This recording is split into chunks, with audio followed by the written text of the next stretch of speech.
So I'd like to talk a little bit about what causes repetitive sports performance problems. Choking, losing skills, inexplicable fears.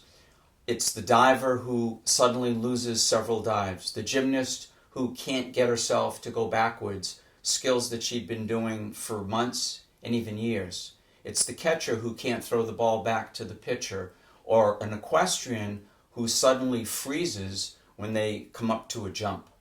Now, these kinds of problems cause a significant amount of angst for athletes, coaches, and parents.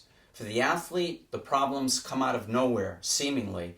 They leave the athlete frustrated and discouraged, kills the athlete's confidence, and it also kills the athlete's enjoyment of the sport. Coaches have no clue why athletes all of a sudden can't do skills, and they're left feeling confused and frustrated. And parents see their kids suffering because they can't do what they used to do, and they want to help. The problem is, the more people try to want to fix things, the more problems develop. Now, the way that I work is I work very differently than other people who do performance work.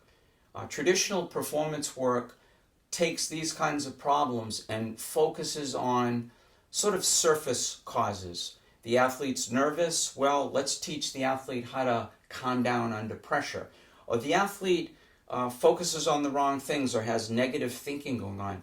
Let's teach the athlete how to concentrate on what's important and to think positive.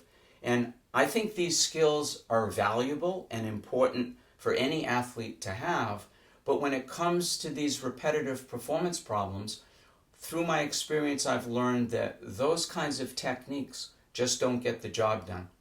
And the reason they don't get the job done is because these performance problems have what I call a base or a foundation in past upsetting experiences. So the athlete's been injured, the athlete's been embarrassed or humiliated by a coach, the athlete has gotten a concussion or has been in some kind of collision. And when you have those kinds of upsetting events, we have a tendency to memorize them. And we memorize everything about that experience. We memorize the emotions, the physical sensations, the pain, the scared or negative thinking that goes with it. And we will hold that in our system, in our mind, and in our body for months and years. And of course, the athlete is not aware that it's there. And at some point, there's a trigger event.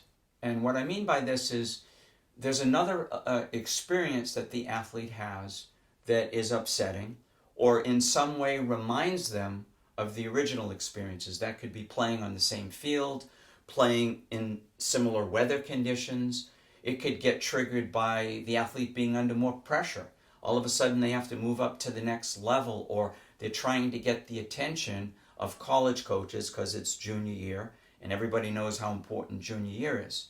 When that happens, components from the original upsetting event, images, emotion, negative thinking, fear, physical sensations, those begin to bubble up into consciousness.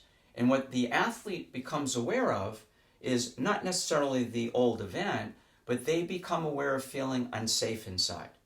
And when that happens, our self-protective motor programs kick in, which means when we're in danger, we have a tendency to want to fight or flee. The problem for most athletes is like when I'm up at the plate getting ready to hit, or I'm on the floor getting ready to do a back tumbling pass, I can't fight and I can't flee. So what happens is I freeze, I shut down. And what it looks like is I mysteriously lose my skills.